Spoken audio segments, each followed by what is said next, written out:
meeting is being recorded.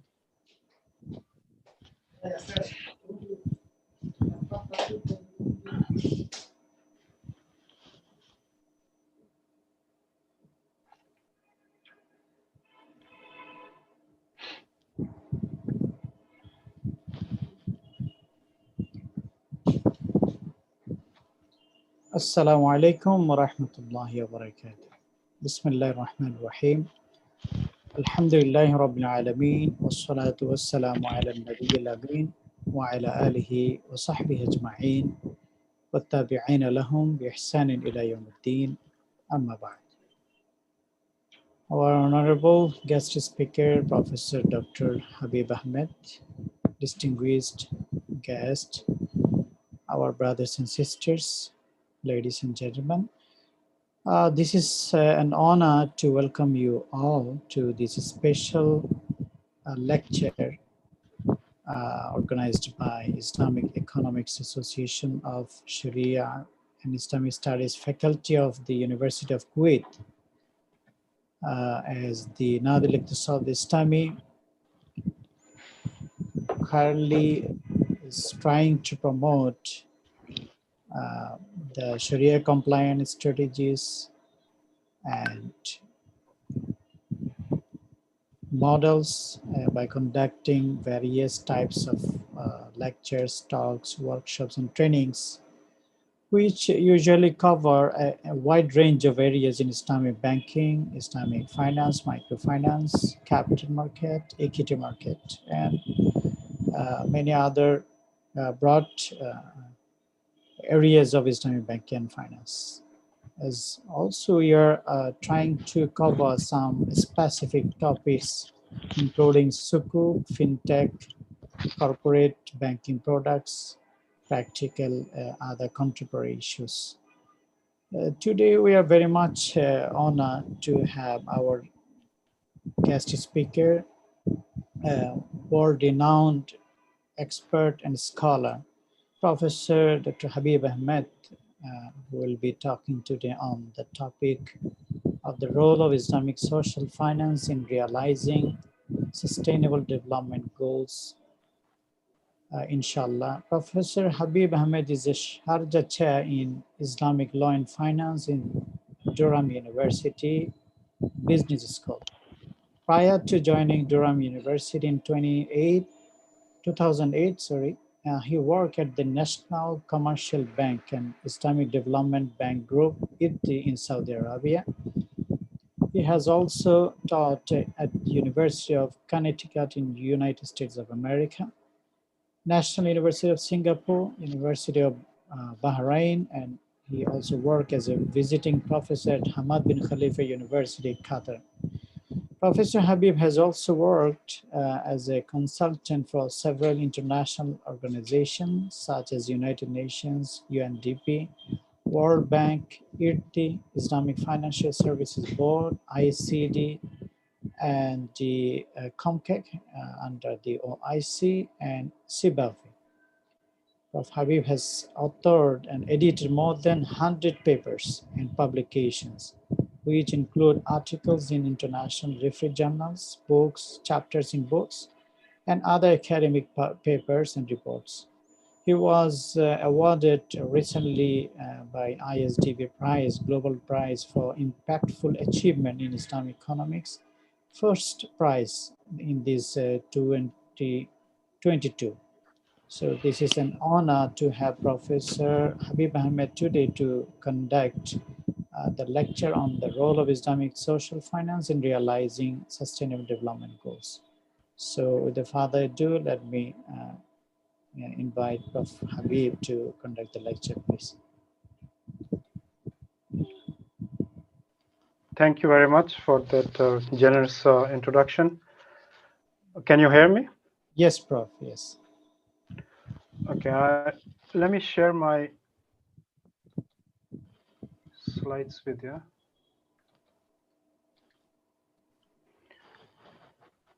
Can see the slides? Yes, Prof. And we can move to slide mode, inshallah.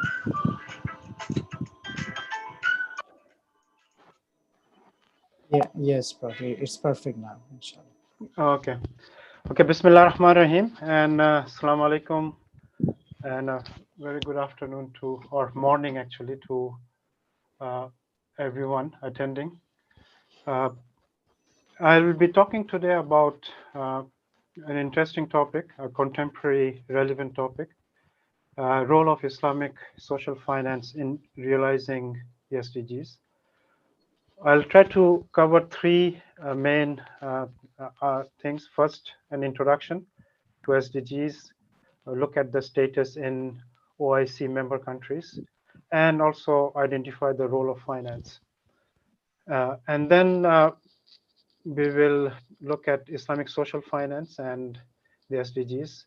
What are the prospects and what is the reality? And then the last section, I will cover the way forward, give some suggestions of how we can use Islamic social finance to achieve the SDGs. Prof, my apology. I just got the slides and I sent to you. If possible, will be much more appreciated. Where did you send it to me? Okay, let me To just. WhatsApp, Prof. WhatsApp.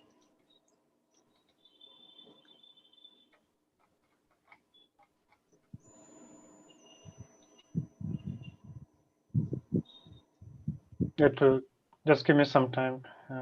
No problem, Prof. Thank you. Thank you very much. Dr. Muhi? Hello, Yes. Dr. Muhi. Yes, yes. I already sent it to Prof by email. Okay, I'm just trying to. Okay. No problem, inshallah. Thank you.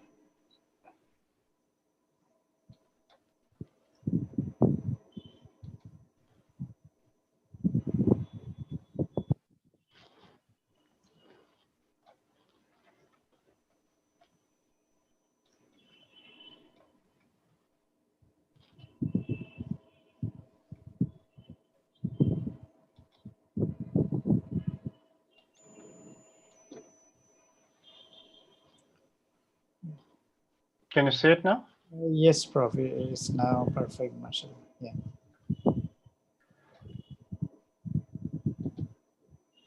So you can see the screen, right?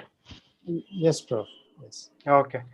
So this, so I mentioned I'll cover basically three key sections: introduction, role of Islamic finance and SDGs, and then the last section propose some ways in which we can move forward.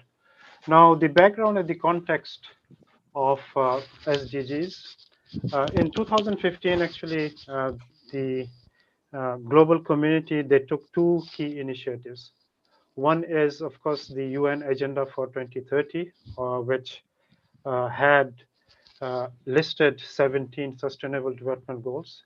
And also another very important event during the same year was the Paris Agreement, or COP21, where again, the countries, they gathered and they agreed on achieving certain environmental targets. In some ways, I think there is an overlap between the environmental aspects of SDGs and the Paris Agreement. Now, as all of you are aware, SDGs are very ambitious, multi-dimensional metrics of development. They constitute 17 goals, which are then distributed into 169 targets, and they also have 232 indicators. And all the countries in the UN, they actually agreed to make efforts to achieve the SDGs.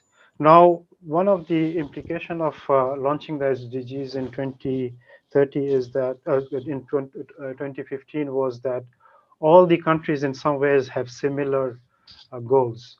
And the goals are to achieve these 17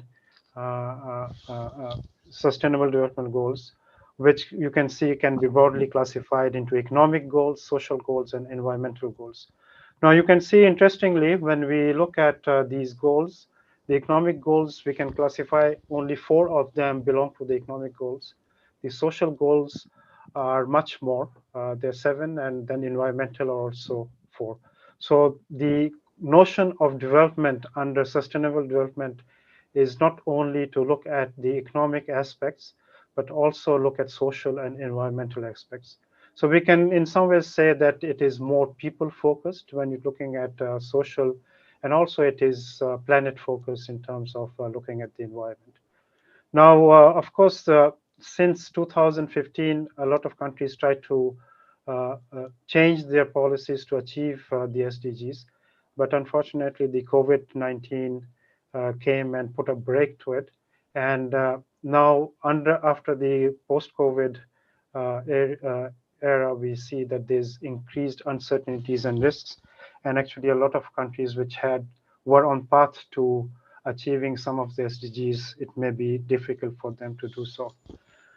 Just to give you an idea, I mean, this was pre-COVID data, the status of OIC member countries versus other regions of the world.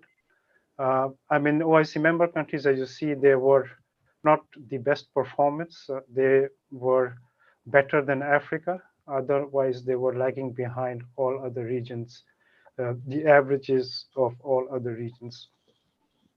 Now, if we look at some of the specific SDGs, this chart basically shows what are the challenges which the OIC member countries face in achieving different SDGs.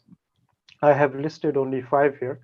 So if you look at zero hunger, 52 countries, this is in 2019, and probably now the situation is even worse after the COVID pandemic.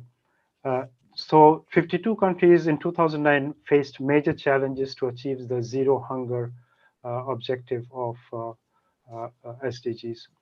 When it comes to good health and well-being, 42 countries faced major challenges and 10 countries faced significant challenges. So as you see, I think when it comes to the OIC member countries, they are in some ways lagging behind, and they face enormous challenges to achieve most of the basic sustainable development goals. Now, to achieve these SDGs, of course, you need resources. And there was a study which was done just before the launching of the SDGs in 2015. It's called the Addis Ababa Agreement, or where basically countries, they got together and they came up with how to finance the SDGs. And one of the UN documents showed that the world will require $5 to $7 trillion annual investment, and developing countries will face 2.5 trillion per year deficit. So there is a need to, in some ways, mobilize resources so that investments can be made to achieve the 2030 agenda. Now, as I mentioned, in the post-COVID area, this situation has gotten worse because some of the developments which took place prior to COVID, many countries have fallen back. And now there are new estimates that the annual deficit would be $4 trillion globally. So there is a need to fill this gap. And this cannot be done by the government alone. The private sector and the non-profit sector also has to play a role. So in some ways, this is the context of the talk, that there are huge resource needs and demand, and the private sector, which will include the financial sector, and also the non-profit sector, has to play its role. Now, before I go to talk about the organizational structures, just to give you a broad idea in terms of what the UN in their document mentioned, that there has to be attempts made at different levels, global, national, and also at the financial institutions level, organizational level. At the global level, there is a need to align economic policies and financial systems to 2030 agenda. So the focus has to change at the global level. And of course, we're talking about multilateral development banks like World Bank, Islamic Development Bank, they will take a lead in this. Then there has to be enhanced sustainable financing strategies and investments at the regional and country levels. And finally, at the organizational level or financial institution level, they have to seize the potential of financial innovations, introduce new technologies, and provide equitable access to finance. Now, in a study which I did with some people in World Bank, we identified the role of Islamic finance, and we said that Islamic finance can contribute to the SDGs in 4 key ways. One is financial stability. The financial sector itself has to be stable in order to contribute to sustainable development. I mean, if you look at what happened in 2008, the financial crisis, it was the financial sector which actually was the cause of the crisis, and there was an enormous negative impact on the economy. So there has to be a financial sector which is stable and which in some ways can contribute to development. The second key area is, of course, infrastructure development. And when we're talking about infrastructure, it has to be both social and economic infrastructure. Social infrastructure would include, for example, hospitals, schools, and the economic infrastructure, of course, would include transportation, electricity, power, among others. The third key area is financial inclusion. In most of the developing economies, a significant part of the population do not have access to financial services. So one of the key ways in which the financial sector can contribute to the sustainable development is to include or provide as financial services to all segments of the population. And finally, there has to be some special initiatives taken to enhance the social impact so that the people and planet related SDGs can be achieved. Now, the question is, can the financial sector contribute to this? If you look at financial stability, of course, partly this relates to regulation and risk-taking of financial institutions. And there are some inherent features of Islamic finance which can make it stable because they cannot invest in certain sectors which are very risky, like the derivatives, among others. And moreover, financing in Islamic finance is linked to the real economy. Infrastructure development is very much aligned to Islamic finance because infrastructure is real economy contributing to development. But when we look at the actual investments in infrastructure, and we did a study for ComSec which showed that the Islamic financial institutions are not contributing much to infrastructure development. Of course, due to good reasons, their balance sheet structures do not permit them to go into long-term investments. And then financial inclusion, again, I think this is an area which is lacking in the Islamic financial sector. So there is an area for to improve this part of financing. And finally, social impact. Again, we will look at some figures where we see that this is an area which really needs to be identified. And the focus of today's study is actually on this last part, which is the social impact. How can Islamic social finance play a role to enhance the impact on people and planet? Now, this is the framework in which I'm going to use to, in some ways, look at the institutions which can contribute to SDGs. Now, on the right side here, we have traditional investment. So this is a purely profit-oriented investment. They don't have any social orientation.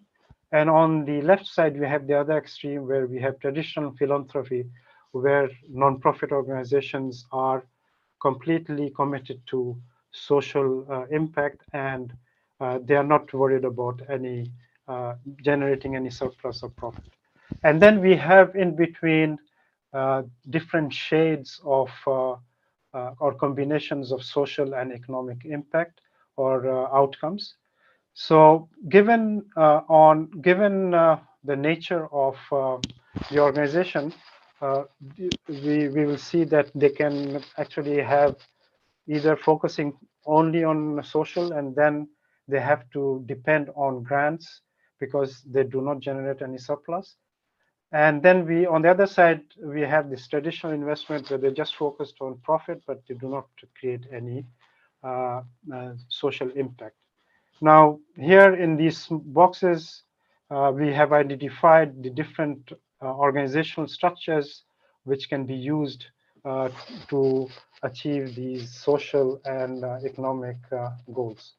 On the left, we have non-sustainable social purpose organizations. These depend on grants. So, for example, Zakah organization will be one of these. They do not generate any surplus, but they operate based on the Zakah contributions given by people, and also the other charitable organizations. Then you have self-sustainable social purpose organizations. These organizations, they generate some surplus, but the focus is still to have social impact. Then you have financially sustainable social purpose organizations. These also generate some income and they are sustainable. But again, the key objective is social impact, not economic profits. Then you have traditional businesses with intentional social impact. And then we have ESG compliant traditional businesses. ESG is environment, social, and governance related standards. They're compliant with those. And so they are doing business in terms of earning profit, but their operations are compliant with ESG standards. And then we have the traditional businesses, which are basically making profit in the traditional way, and then they use a part of the profit for certain corporate social responsibility related issues. Now, unfortunately, most of the corporations and banks are probably still in this traditional businesses doing CSR. Now, the theme of today's lecture, of course, is Islamic social finance. So we are looking at organizations which more or less fall on the left side of this figure. So we are looking at non-sustainable social purpose organizations and all the way to traditional businesses with intentional social impact, and also to some extent ESG compliant traditional businesses.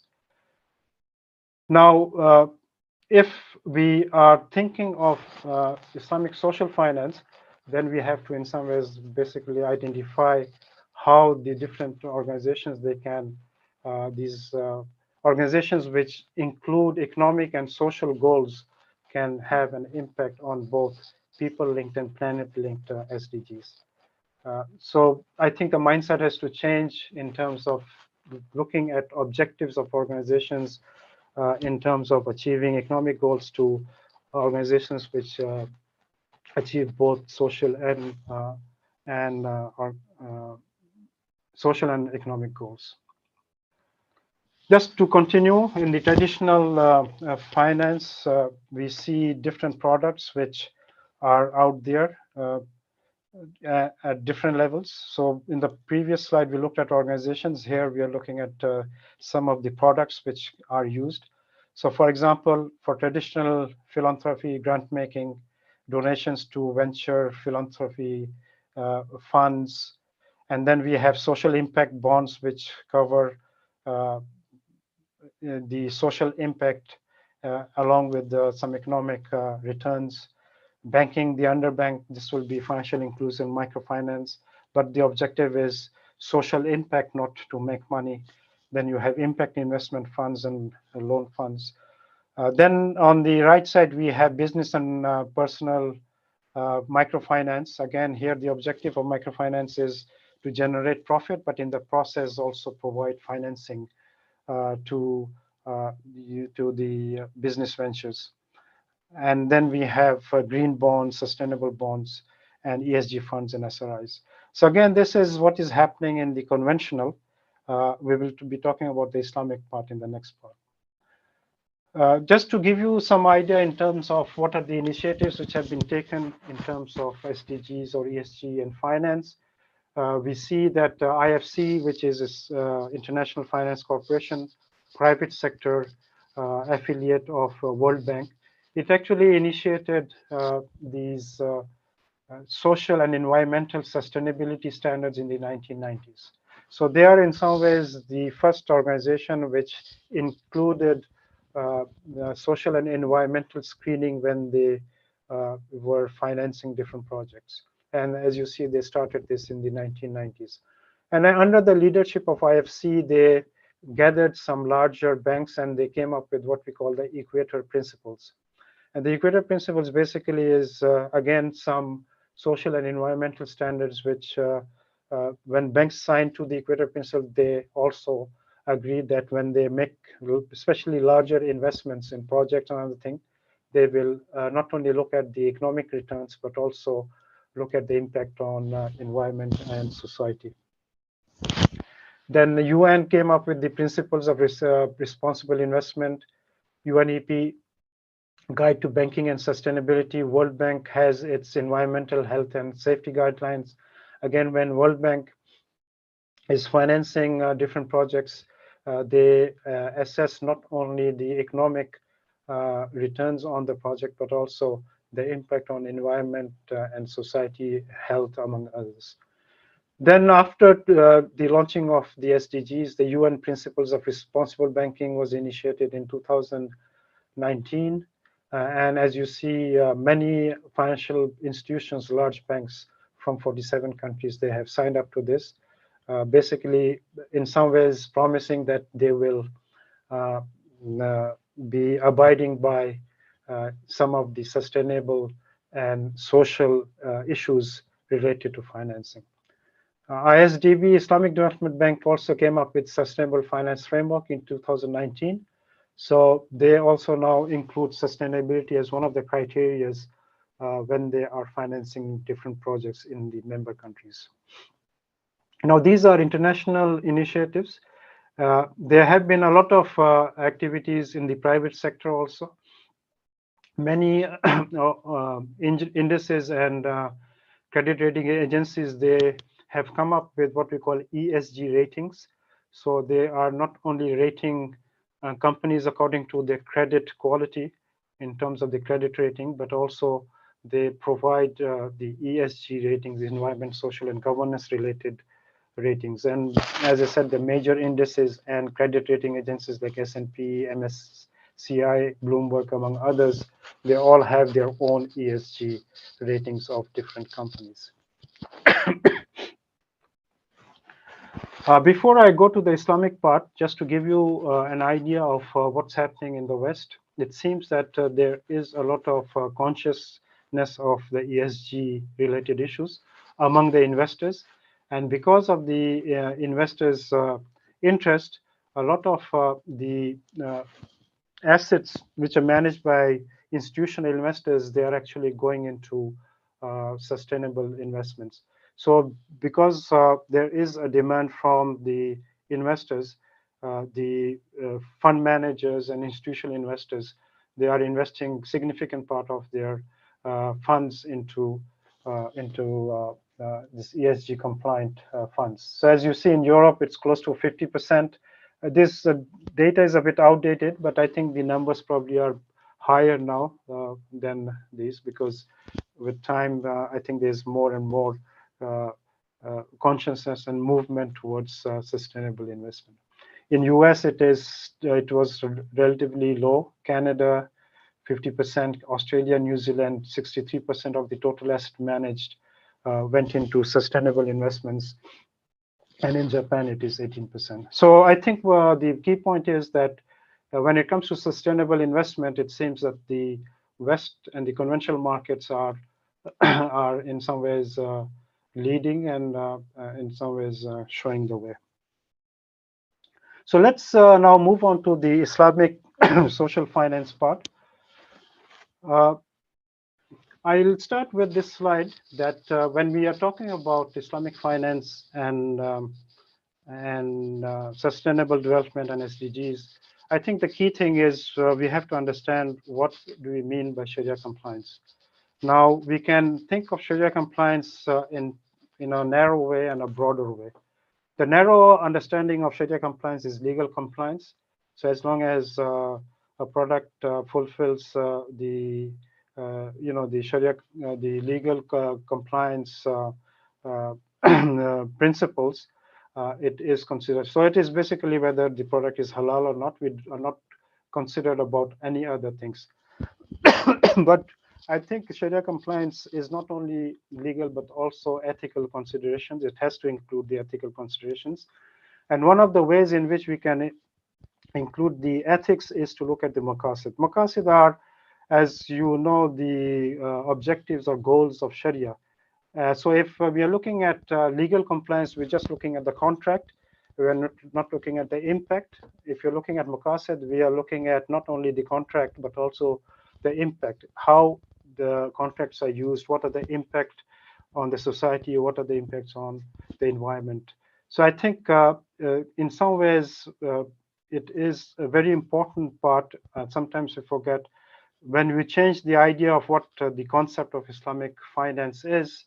If we take a narrow understanding of the Sharia compliance, we will do things in one way. But if we have a broader idea of what Sharia compliance is, include the ethical considerations, we will do things differently. Now, in literature, of course, there are discussions of the macro or general maqasid versus the micro and specific maqasid. At the macro level, enhancing welfare and preventing harm, this is the key maxim which derives the maqasid. Actually, some scholars, they say that if you want to summarize Sharia in one maxim or one statement, it would be that Sharia is there to enhance maslaha and to prevent mafsada. So if this is the general principle which guides Sharia, so that means that when you're talking about Islamic finance and Sharia compliance, this should be the underlying understanding of Sharia. And again, the sorry, the economists, they in some ways at a very macro level, they say that if you are maqasid focused, then every economic activity should be there to enhance human well-being and dignity. And in terms of the economy, there should be a balance between growth and equity. And I think this is important because if you look at the Western capitalist economies, growth is not a problem. Actually, they have achieved tremendous growth. If you look at the history, the key thing is how this growth is distributed among different people. Now, if you are just looking at legal compliance, I think this equity part cannot be addressed. You can probably attain growth, but to attain the equity, we have to bring in the maqasid perspective. At the micro level, of course, the key maqasid Sharia, which everybody is aware of, is to protect and enhance 5 essentials in terms of protecting the faith, life, intellect, posterity, and wealth. And also another maqsad or objective is to enhance and protect human dignity.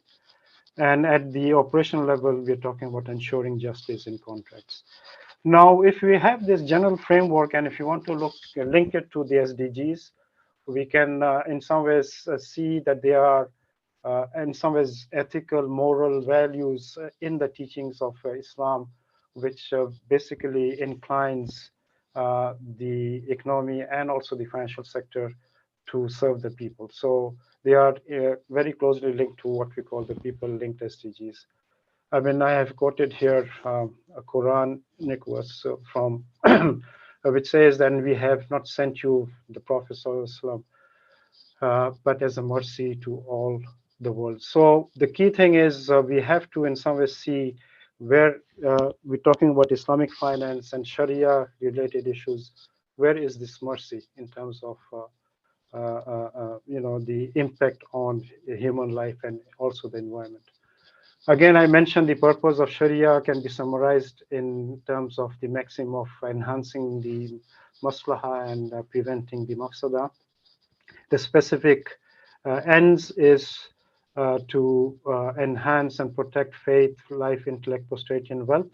So the key thing here is the wealth part, if you're talking about finance.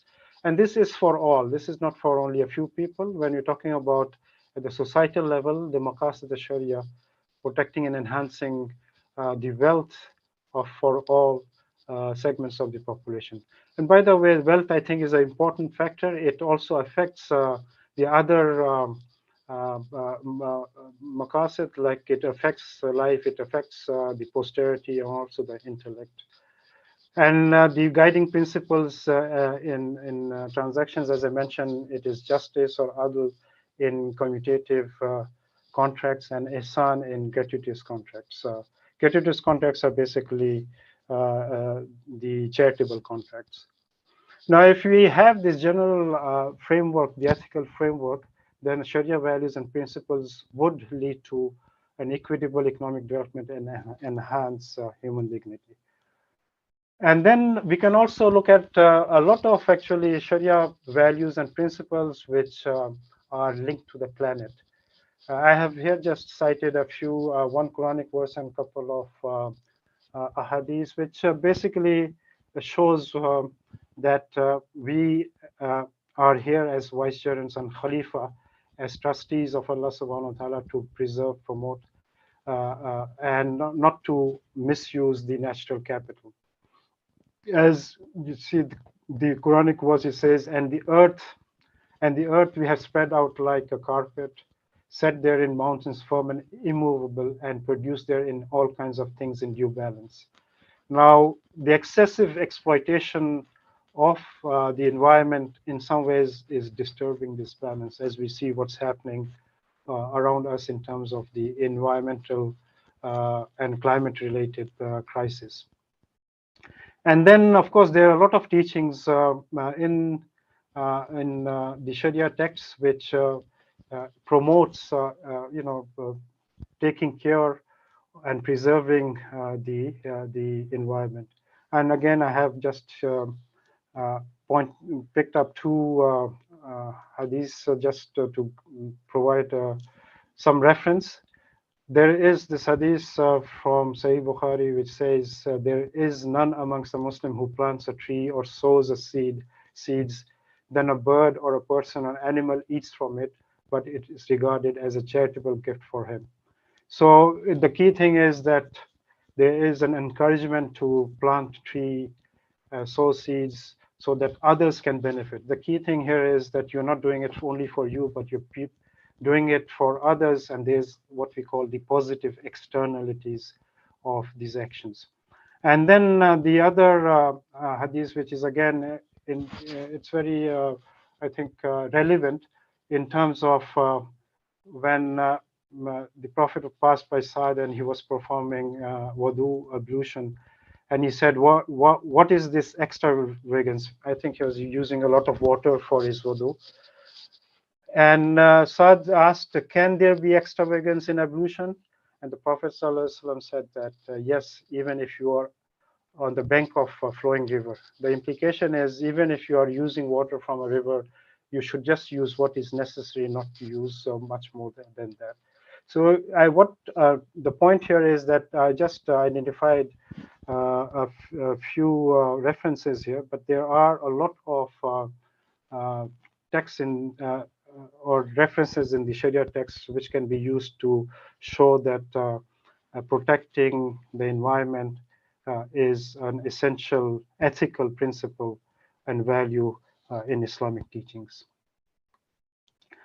Now, in terms of the instruments which can be used for the social finance or impact on SDGs, if we look at the figure here, which I have used before, so in terms of traditional philanthropy, investing for impact, we can think of zakah and sadaqah as the key instruments there. And then if we include the investment with impact, we can also include waqf, and also Islamic impact financing and sukuk, which are basically looking at not only economic returns, but also social impact. And then you also have Islamic financial institutions and markets. They would fall in this category where they're investing with impact. They want to make money, but they also have social impact as one of their goals. And of course, we have a lot of Islamic financial institutions which will fall under sustainable and responsible investing in terms of social responsible investment. Now, what I'm going to do in the remaining of the this part of the lecture is to quickly go over these instruments, Zakah, Waqf, and Islamic impact investment, to give you an idea of how Islamic social finance can contribute to the SDGs. When it comes to Zakah, there are different estimates of the potential Zakah collection globally. There's one estimate which I think is probably more accurate, of $300 billion annually. Now, this is a huge sum. If you're talking about $300 billion annually Zakah collection, then it can make a huge impact if it is used in the right way. Now, to just give you a context of how large this amount is, the total aid or the official development assistance given by OECD member countries, which is basically all the developed economies, was only close to $150 billion in 2017. So this is in some ways double the amount of the total aid given by all the developed economies to the developing world. Now, Zakah can actually contribute to people-linked SDGs like no poverty, zero hunger, health and prosperous life, quality education, decent work and economic growth, and also to reduce inequalities. And the only problem is that, unfortunately, Zakah is not being used in an organized and efficient manner. So the impact is very marginal, and it's dispersed due to lack of sound management. And another, of course, constraint for Zakah is that it cannot be used for planet-linked SDGs, because the heads of Zakah are given in the Quran, and they are actually persons and individuals, and this money has to be transferred to them. So I think Zakah is a very powerful instrument that can be used to achieve the people-linked sustainable development goals. Now, in terms of Waqf, Waqf is more flexible, of course. Again, there are different estimates of Waqf, total Waqf assets globally. One estimate which I thought was the largest amount, I'm not sure if this is accurate. Fintera, this is an organization based in Malaysia. On their webpage, they gave an estimate of the global endowed land assets. It was close to $3 trillion. Now, this is not only Waqf, this is the total endowed, even in the West, land which is given as endowment was close to $3 trillion. Now, if you just have an idea of if this endowed assets is used for social impact, if we think that the assets get a return of 5% annually, so we're talking about $150 billion returns on these endowed land assets, which can be used for social impact. Now, of course, when we talk about Waqf, they are not only land-based, they can be, and especially during contemporary times, a lot of new Waqf is created in terms of cash Waqf, which are then invested in different financial assets. So the key point here is that the scope of using Waqf, both the traditional land-based Waqf and also the new types of Waqf, there is a great potential to increase the social capital for impacting sustainable development. Now, Waqf is flexible in terms of contribution. It depends on the founder of the Waqf to basically decide what objectives the Waqf will be used for. Now, this has, in some ways, a double-edged problem. So, in a way that the traditional Waqf, because they were created in the past, the objectives are given, and some of these objectives may not be relevant to the contemporary SDGs. So that may be a limitation in terms of the existing work. But when you're talking about new work creation, these new work creation work can have objectives which can cover any of the SDGs. It is flexible because it really depends on the founder of the work, what objectives he wants to cover through his contribution. So again, in terms of status, most existing work are not used to the potential due to lack of investment and management. I think Kuwait is an exception to this because Kuwait has this Awqaf Foundation, I think, which is very active, and I am aware that they are using very efficient management techniques to manage the work assets in Kuwait. Again, there are some countries exceptional, like in Singapore also, the work management is very good. But overall, if you look at work management, I think it is a problem. So the great potential of work is not being realized because the work assets are not being used optimally. As I mentioned, WACFs do not include SDGs. The existing WACF, because they were created in the past, they may not have specific things related to the contemporary issues related to the SDGs. New WACF creation is limited due to various reasons. And then the financial sector itself, Islamic financial sector, how it can contribute. I'll try to go over quickly on this. As you see, this shows the size of the industry is close to $3 trillion. This is 2020, so I think the current figures will be touching $3 trillion. This is taken from IFSB. Now, one of the criticisms of Islamic financial sector, Islamic finance as we know it, is that while the values and principles of Islamic economics and finance would in some ways guide them to do financing in a way which has impact, social impact, and have the maqasid perspective. In practice, we see that this is not happening. So Islamic financial system is more about Sharia compliance, legal compliance, but not looking at the impact. And I think we can look at this in terms of some of the studies which have been done. So the Islamic finance growth has been impressive. By the way, the growth, the double-digit growths, which we talked about in terms of 16, 17, 18%, it has come down significantly. In the past few years, it was actually in single digits, so that the high growth rates has come down. And I think this is something we have to, in some ways, think about why did the growth rate of the industry come down? If $3 trillion is a large amount, but if you look at $3 trillion in terms of the global financial assets, it's only 1% of the global financial assets. So it's still a very small part of the financial sector in many OIC member countries. In some countries, it is pretty large, but still there is a long way to go.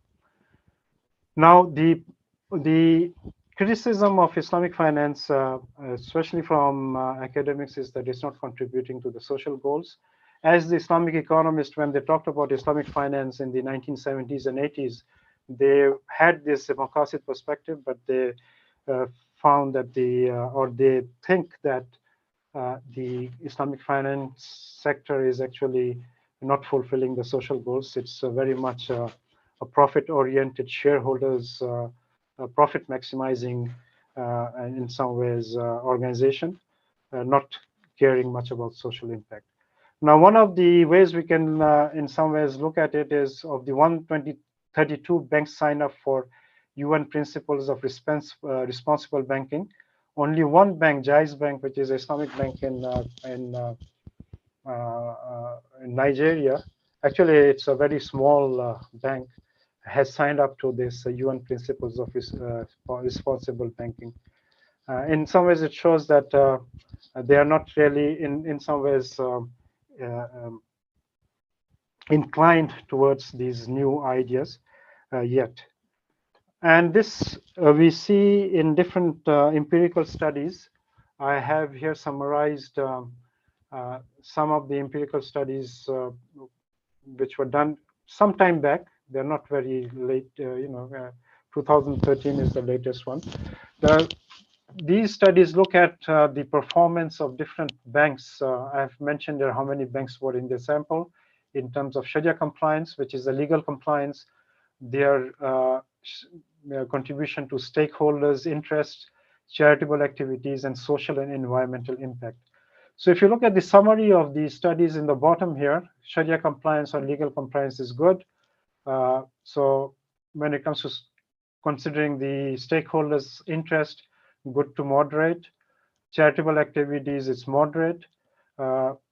And by the way, a lot of these charitable activities probably is done through this income which these bank cannot use, right?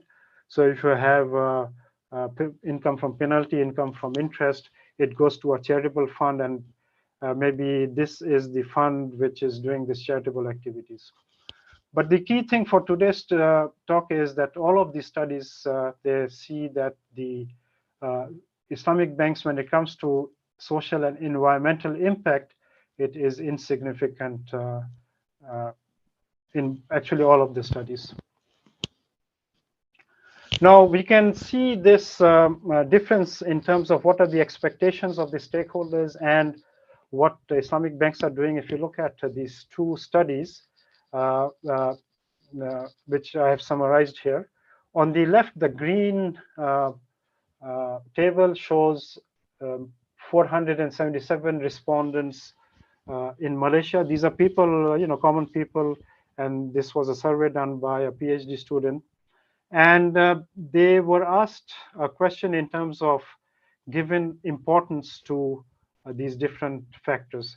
So 1 means they're not important, and 5 score of 5 means they're very important. So the higher the score, the stakeholders consider these things to be very important, and the lower the score, the importance is relatively lower. So when you look at the left side table, we see that providing Sharia compliant products, of course, has the highest score, which is obvious. If you're an Islamic bank, you have to have Sharia compliant products. Then the second highest is promoting sustainable development, contributing to social welfare. And according to the stakeholders, maximizing profit should, they give it importance, but not as important as the social and sustainable development related issues. So this is what is the expectation of stakeholders. On the right side, I have this survey from 103 CEOs from 103 CEOs from 31 countries. This survey was done by Sibafi in 2018. And they asked actually the CEOs to rank their concerns in terms of, when they're doing or managing the bank. Again, the scale is 1 to 5, so a higher score means that this is given the most importance. Now, actually, the study, they had listed a lot of different concerns. And I have just picked up 4 here. So the first concern of the CEOs was shareholders' value and expectations. So their first objective and concern is to look at the shareholders' value. Then consumer attraction, relation with and retention. Again, this is a business objective, and it was ranked. These are by the way ranks given. So 6th rank was consumer attraction. 8th rank was Sharia standards compliance and governance framework. So Sharia compliance to them was not the highest ranked concern, but it comes 18th. But more importantly, when you look at the social related activities like financial inclusion, micro and SME financing, it had a score of 3.67, and in terms of the ranking, it was ranked 18th in the list. So we see that there is a difference in terms of what stakeholders expect Islamic finance to be and to do, and what Islamic banks are doing in terms of what are the concerns of the CEOs of Islamic banks.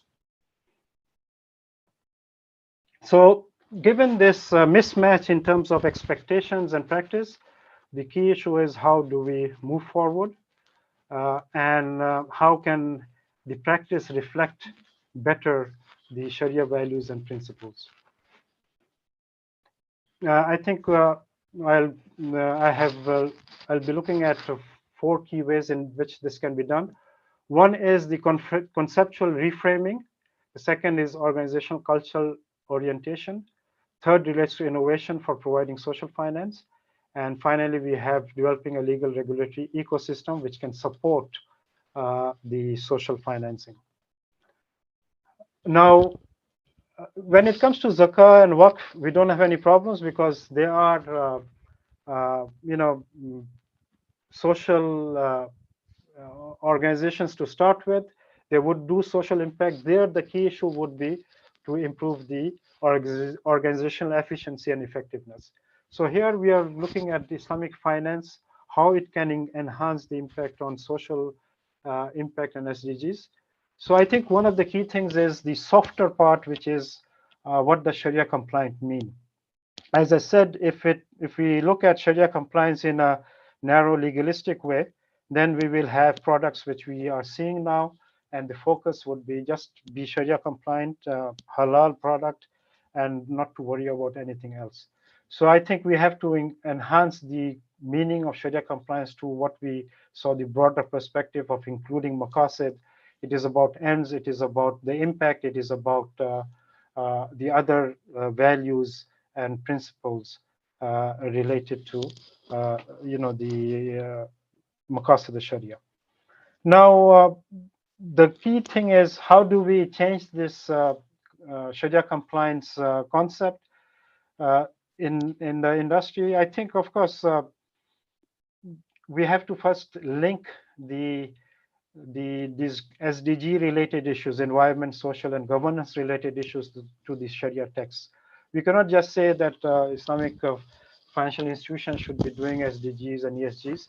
The right way to do it is to link the SDGs and ESG principles to the Sharia text. And as I have shown, there is ample evidence in the Sharia text which would in some way support both the ESG and SDG perspectives. So I think one of the things, and actually I have witnessed this myself, when in some forums and workshops we talk about SDGs and Islamic finance, some Sharia scholars have said, don't try to bring these Western notions into the discussion. These are not actually Western notions. I mean, the only thing is we somewhere Islamic finance is a follower, and these principles exist in the Sharia text. We just have to go and look at these SDG related issues and link it to the Sharia text. And I think to make it effective, it has to be done by some global, fiqh body like Islamic Fiqh Academy or IOF Sharia Board, for example. So the key thing here, I've listed what is being done in the West. As I said, unfortunately, the conventional leads and then we follow. As I said, the Sharia text has a lot of these values and principles, but we are not talking about it. We'll probably start talking about it now. And we see that in the West, they already have these different investment strategies which are based on values and principles. The first is the negative and exclusionary screening. This is what Islamic finance is just doing. Of course, it is not excluding or screening because of social and environmental issues. It is screening to look at halal versus haram. And I think this negative screening is what in some ways limits the Islamic financial industry to contribute to the SDGs. I'm not going to go over all of these different strategies, but the key thing here is that, as you see in the West, they have developed these different investment strategies which can contribute to both ESG and SDGs. The second point I want to make is that, or the second change which has to come is to change the organizational culture. Now, when it comes to ESG, environment, social, and governance related issues, some studies, they say that if you look at the companies, there are 3 different types of companies. One is ESG reluctance. There's no motivation of ESG factors. They want to just make profit. They don't worry about impact on environment and society. Then there are a second group of companies which are ESG grasp in terms of basically they are sensitive to ESGs and that they're thinking of somehow to include ESG related screening and standards into operations. And then you have the third category, which are ESG embedded. These corporations are basically integrating ESG into decision making. So all of their operations and they have ESG criteria which they use in terms of operations. Now, if you look at Islamic financial institutions from the evidence which we saw, that it seems that Islamic financial institutions are still in the ESG cultural reluctance phase. There's not too much motivation to include ESG factors. There are some changes recently, and again, I shouldn't generalize. You have different Islam, but as I said, if you look at the empirical evidence and also the objectives of the CEOs, it is still very much not too much focus on ESG related issues.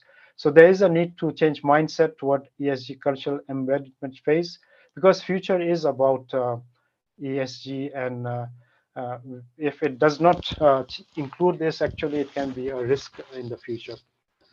So how to instill the economic and social goals, transform from a shareholders model to stakeholders model. Stakeholders is used more broadly, not only the employees, not only the suppliers, but also the community and also the environment. And this can be done by inculcating the Islamic ethical values of vicegerency, justice, benevolence, mercy, compassion, dignity. So all of these values actually can promote in some ways this change from the shareholders model to the stakeholders model. Who has to do this? The shareholders and board of directors, of course. So it's now basically the owners. It has to be not done by the Sharia boards. It has to be done by the shareholders. And also investors. As I mentioned, in the West, a lot of these ESG related investments are taken because the investors are in some ways demanding it. So investors, which also can be shareholders, they are the ones who have to lead this move from ESG reluctance to basically ESG embedded organizations. I just want to make this point again, and unfortunately, as we see that these are changes which are happening in the West, and probably Islamic finance will follow, as it is done with other things. In 2019, 181 top US CEOs representing 30% of US market capitalization. These are actually CEOs of the largest companies in US. And this is under an organization of businesses in America. They came up with a statement on purpose of a corporation. So they basically said that the purpose of a corporation is not just to maximize shareholders' value, as was the case in previous times. They said that each of our stakeholders is essential. We commit to deliver value to all of them for the future success of our companies, our communities, and the country. So as you see, they're talking about stakeholders to include communities and even the country. Now, this is another thing which also happened in 2019. Larry Fink is the chairman and CEO of BlackRock, which is the largest asset management company in the world. In 2019, they were managing $6 trillion US dollars of assets. If you think of it, Islamic financial assets during 2019 was $2 trillion. So this company, BlackRock, is managing assets 3 times the assets of Islamic finance. Now, because it's an asset management company, they invest in companies, and because it's institutional investors, large company, they own the shares and they have impact on the company. So he wrote a letter to the CEOs of the companies he invests in. And he says in the letter that actually he issues this letter annually. So in 2019, this is the content of the letter. Society is increasingly looking to companies, both public and private, to address pressing social and economic issues. A company cannot achieve long-term profits without embracing purpose and considering the needs of the broader range of stakeholders. climate risk is investment risk. Ultimately, purpose is the engine of long-term profitability. So he's saying that a company without purpose, which basically includes social, environment, other things, it cannot achieve long-term profitability. Because actually, if you don't consider this as a company, it is an investment risk. And then he says there'll be reallocation of capital to integrate sustainability and climate-related investments. And he ends the letter with, I believe we are on the edge of fundamental reshaping of finance. Now, as you see, as I said, this is unfortunately, this is happening in the West, and unfortunately, I think Islamic finance should be taking this lead, given the values and and principles which Sharia provides us. The third point I want to make in terms of moving forward relates to innovation. And I think if you look at innovation in Islamic finance, it has been basically marginal innovation, or what we call reverse engineering. You look at what conventional banks are doing, and then you replicate their product, reverse engineer it to make it Sharia compliant. This is in some ways not really innovation. It is a very marginal innovation. You have Sharia compliant products, which basically in substance have the economic impact and effects of a conventional product. What we need is radical innovation, provide Sharia-based solutions reflecting Islamic values and principles. The way to do radical innovation is to have an entrepreneurial perspective. What do entrepreneurs do? They look at a problem and try to solve the problem. And in that process, they make money. So when you're doing radical innovation, you'll still make money, but you come up with innovative solutions which can solve problems of people. And I think that is the key change which is needed in terms of innovation. Innovation requires knowledge, skills, mindset, and resources. And the other thing I want to mention is innovation is not only about products, it is also innovation in ideas in terms of the meaning which I just mentioned, and also in terms of organizations. Nowadays, when we look at the fintech, it is mainly innovation in organizations, not in products. They are maybe providing the same product as banks, but they are providing it in an innovative way through fintechs using digital technologies. This is an example of marginal innovation. We see that there are quite a few sukuk and financing, green financing. I've just listed here a few. But if you look at these sukuk, they are nothing new. Again, green bonds were there long time back. We are just coming up with the sukuk. Sometimes these sukuk, by the way, are tawarruk-based sukuk. So in substance, they are very similar to conventional bonds, but they are called green sukuk. So this is an example, among others, of what we call marginal innovation. Radical innovation example, organizations is Ahwat. I'm not sure if you're aware, Ahwat is a microfinance institution based in Pakistan. It is a very innovative model because it is basically based on charities. People give their, their sadaqah to this organization, and this organization basically provides interest-free loans to people. And these interest-free loans given to individuals with guarantees, so there is no requirement for collateral, which poor people do not have. And another interesting part of this model is that a lot of their operations are actually done at the mosque and churches, the religious, institutions. So if you're giving out loans, interest-free loans, Qard Hasan, in a mosque, and there are two. The person taking the loan, he has two guarantors who pray at the same mosque. You see, there's a lot of social capital which goes into this structure. As I said, there's no charges on loans. Operational costs are covered from donations. And when the Amjad Saqib, who is the creator of this this Ahwat, he goes to different organizations and they say this model is not sustainable because you depend on sadaqah. If the donations don't come in, this model will collapse. But he says, okay, as they say, the taste is in the pudding in terms of look at what is happening, look at the growth rate. because what they're doing is producing results, it creates trust, and as the trust increases, more and more people actually contribute to this organization. And the other interesting thing is that people who take loans from this, they also not only repay their loan backs, but also they also become contributors to this. They also give these donations.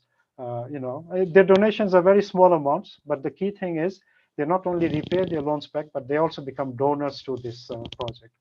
Now, if you look at the numbers, as I said, numbers speak for themselves. 2016, they had 569 branches. 2019, it's 811.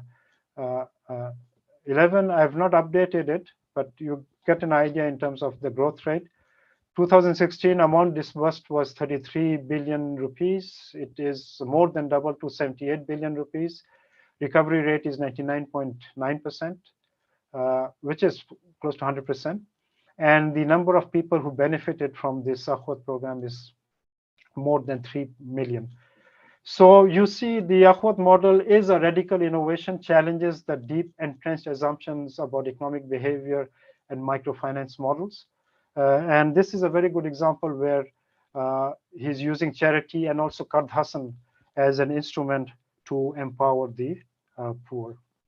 Another example I just want to give in terms of interesting, I think, radical innovation is Blossom Digital Sukuk, which was issued in Indonesia. Blossom Finance is a fintech company, startup, and what it does, it basically raises funds using this blockchain related structures. Basically, it is in some ways a crypto asset based structure. Microfinance funds raised on based of Mudaraba basis and channeled to BMTs, Baitul Mal wa Tamwil microfinance institutions in Indonesia. Blossom charges 20% of investors' profit as fees. So they issued Smart Sukuk, uses blockchain to raise funds, and smart contract enforces the rules regarding payments and transfer of ownership. Basically, the Sukuk is issued in local currency. It's not a cryptocurrency. It's not like a Bitcoin or currency which is different than the national currency. So the Sukuk is in Indonesian rupiah, which makes it more stable. Ownership of Sukuk represents in token, and because it is uses a standard protocol ERC 20, it can be exchanged in the exchanges. Whatever payments are made from the microfinance institutions is transferred to the token holders or Sukuk holders automatically through the without any interference of the banks. In 2019, this Blossom Finance, they actually raised $50,000 to finance BMT or microfinance institution Bima Ummah using this structure. So I think this is a very innovative way to use digital technology to promote Islamic microfinance. The final part of my lecture is that, of course, we're talking about products, we talked about organizations. All of these operate in a legal and regulatory environment, and it is very important to have a supportive and enabling legal regulatory environment for social finance. Now, I think most of the governments, they are conscious about these issues, maybe in the conventional sense, but to promote Islamic finance, we also need the Islamic legal regulatory framework which can support social finance. As I say, not doing anything would be too costly. The cost of climate change could be 19% of the global GDP, so it should be GDP. So it can be very costly, and we can see right now, the costs of the climate crisis in terms of floods, in terms of drought, which is already impacting different countries.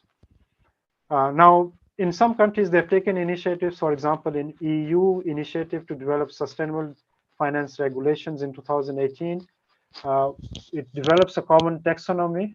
This taxonomy is very important because what is environment, how do you measure it, what is social, how we measure it, what is governance, how we measure it. Unless we have these measurements, and what constitutes these ESG elements, it's very difficult for companies to in some ways implement it, right? And then there has to be, the regulations also fosters transparency and long-termism in financial activities. It has developed green bonds standards and also benchmarks for low carbon investment strategies. And then there are other supportive institutions. For example, in UK, there's Social Finance UK, which is basically non-profit organization which partners with government, social sector, and financial community to find ways to tackle social problems in UK and beyond. Now, I think Malaysia is one of the countries which has taken initiatives to develop a ecosystem for Islamic social finance. For example, in 2014, Securities Commission Malaysia, they issued sustainable and responsible investments of Cook guidelines. I think this is the first of the kind. Bursa Malaysia, which is the stock exchange in Malaysia, they initiated sustainability reporting requirements for large companies in 2015. So if you report your ESG criteria, you'll have incentive to do something about it, because once it is reported, people know what is the status in terms of compliance with different ESG standards. Government has created incentives to increase the issuance of SRIs or Cook, for example, covering issuance costs and giving tax incentives. And more recently, Bank Negara Malaysia, the Central Bank of Malaysia, has issued guidelines on value-based intermediation, which basically wants to, in some ways, motivate the Islamic financial sector to be more socially oriented. It focuses on delivering Sharia propositions through financial intermediation activities to generate positive and sustainable impact to the economy, community, and environment, consistent with the shareholders' sustainable returns and long-term interests. So I think this is, in some ways, as you say, value-based intermediation is top-down approach, because the Islamic finance industry was not doing any of these social things. The central bank has, these are guidelines, they don't have to follow it, but they are encouraged to follow it. So it's in some ways a top-down approach, but in some ways, when you have these guidelines, it motivates financial institutions to move into more social impact related activities rather than just focusing on profit maximization. With that, I end my talk and I'm open for questions, if any.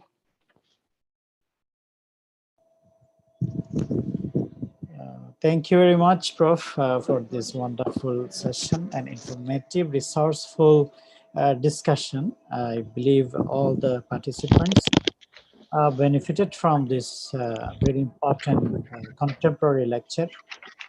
And now we open the floor for questions and answers, and as well, if there is any comment from our online guest, if there is any additional point, please welcome. Either you may raise your hand, we can switch on microphone for you, or you may write in the question box.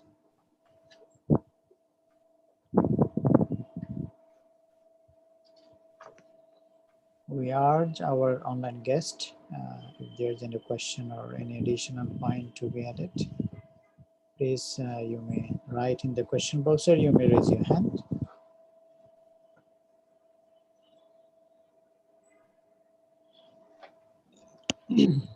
Yes, we would like to thank on behalf of this Islamic Economics Association, now the Iqtisad Islami of the Faculty of Sharia and Islamic Studies, Kuwait University, to all our online guests, lecturers, professors, and students who joined this session today. We thank you very much for your joining, for your participation. And we also especially thank our Professor Dr. Habib Ahmed for this brilliant effort and for his contributions to the world and global stage of Islamic finance and economics. And he is still contributing a lot to this world and to the Islamic finance and economics. And we thank him very much for his time and effort, and for accepting our invitation. And we believe that inshallah, frequently we will get our Prof inshallah in our platform, and our Director General, Dr. Ala Al-Ubaid, send her regards to Prof and our management. And we thank you very much, Prof, for your time and for this wonderful session. And inshallah, we'll see you, we'll invite you, inshallah, in upcoming other events and seminars, inshallah. And we Inshallah. thank Thank you very much. Thank you very much for inviting me, and it was a pleasure to talk to you all. Most welcome, Prof. We thank as well our staff and members and experts in the association for arranging programs in English and Arabic language as well. In fact, Prof, for your information, we have programs in both in Arabic and English languages. Every day we do have programs in Arabic languages, especially focusing in Islamic banking and finance. And more than 30-40 countries, the participants join these programs, especially in Arabic. We get more than 600, 700, even 1,000 participants all over the world. In English, alhamdulillah, we are still in the beginning stage, but alhamdulillah, we are getting participants from Gulf countries, from the universities. And we hope your cooperation, your help, inshallah. So I think there is no more question, or yeah, there is just comment. Thank you very much. I am working on my PhD in his domain of the Arabic and Islamic information in the West. Most welcome, Sister Hanan. Sister Siti Shamsher from, I think she's from Malaysia. Thank you very much for sharing, Prof. Habib Ahmed. Yeah, most welcome. Thank you. Sister Hanan from Morocco. Okay, welcome. So all of them actually sending their regards and thankings to Prof. So inshallah, we hope to see you again in our upcoming programs. With that, we conclude today's session here. Prof, if you have any last words or concluding remarks. No, just thank you for inviting me. As I said, it was a pleasure to talk to you.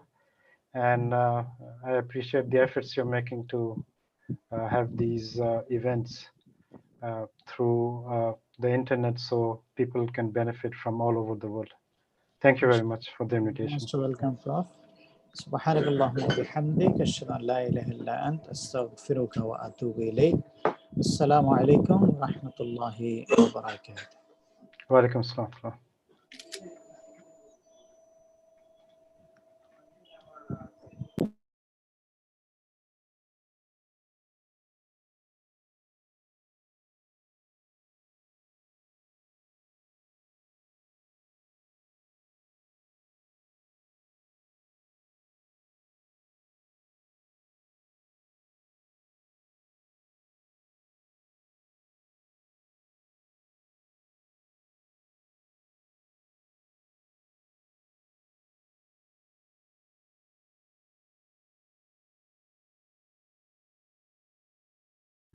سعيا لخدمة طلبة العلم والارتقاء بمستوياتهم، يسر نادي الاقتصاد الإسلامي الإعلان عن منصة مدارج لإصدار الشهادات، بوابة خاصة لكل طالب. إمكانية التحقق من مصداقية الشهادات، إمكانية تغيير الاسم. كيف تعمل المنصة؟ بعد حضورك إحدى المحاضرات التابعة لنادي الاقتصاد الإسلامي، يقوم النادي بإنشاء حساب شخصي لك، ثم تصلك رسالة إلكترونية عبر البريد تحتوي على رابط المنصة. اسم المستخدم، كلمة المرور. قم بالضغط على رابط المنصة، ثم أدخل اسم المستخدم كما هو موضح في الرسالة، وأيضا كلمة المرور. ثالثا، اضغط على شهاداتي. بعد الدخول إلى لوحة التحكم الخاصة بك، قم بالضغط على شهاداتي، هنا سوف تظهر لك جميع الشهادات الخاصة بك. بإمكانك الضغط على تحميل لتحميل الشهادة. كما يمكنك تعديل الاسم بالضغط على تعديل الاسم الكامل وكتابة الاسم الصحيح. انتبه، يسمح لك بتعديل الاسم الكامل مرة واحدة فقط. الرجاء التأكد من كتابة الاسم الصحيح. بعد ذلك قم بالضغط على حفظ.